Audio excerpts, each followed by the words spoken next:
Sometimes something can happen that is so overwhelming it can take years to fully comprehend or put into perspective. In 1991, a group of young boys, the American Boychoir in fact, encountered the realities of the Holocaust.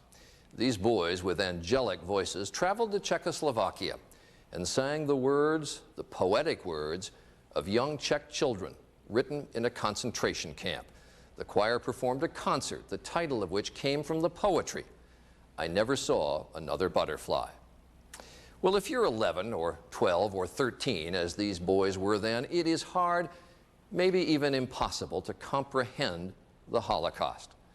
But a decade has passed since that experience, and as the boys became young men, what they saw, what they learned, and what they sang has become all the clearer to them. For as you're about to see, the journey of Butterfly has continued. Dear friends, thank you for coming today to remember those who left in the first transport from Prague on October 16th, 1941. My name is Roger Panay. As a young boy, I remember standing here. 10 years later, with Ella Weisberger by my side, I can feel the power of this place, of this moment. Very important. It's very, yeah.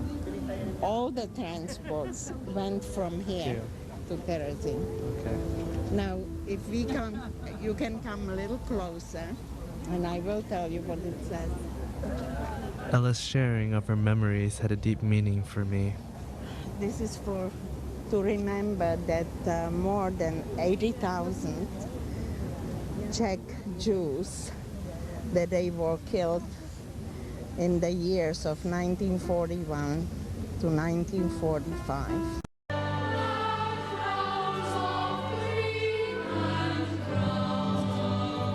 The sun has made a veil of gold, so lovely that my body aches.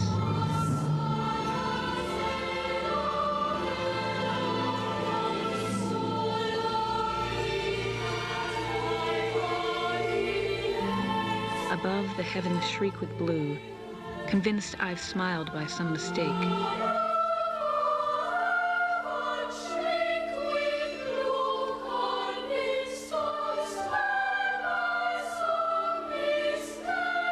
The world's abloom and seems to smile.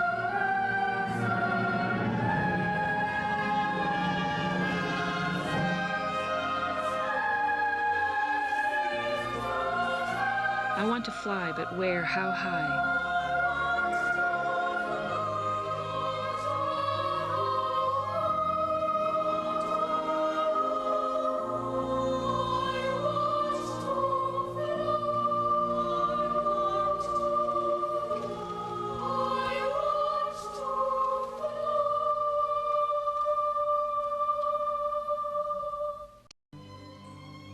If in barbed wire things can bloom, why couldn't I will not die.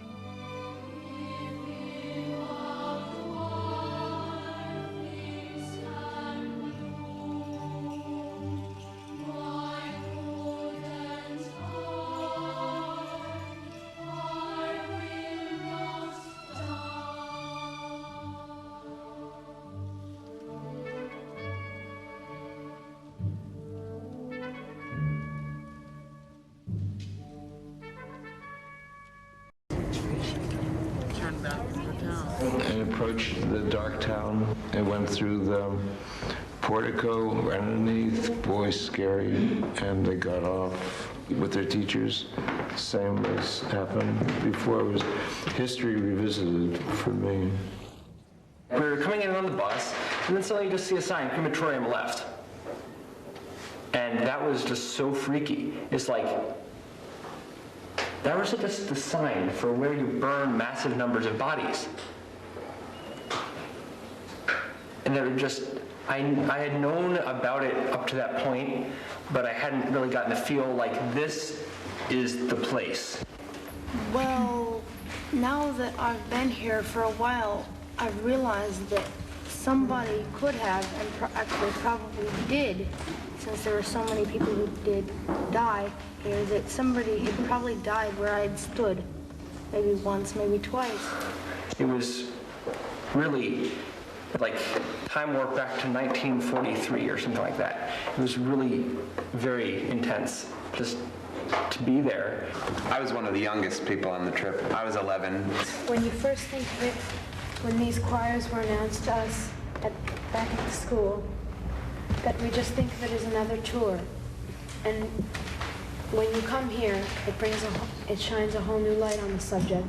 At the time, I knew that what we were doing was monumental, that no one else our age does something like this, that people don't live history this way.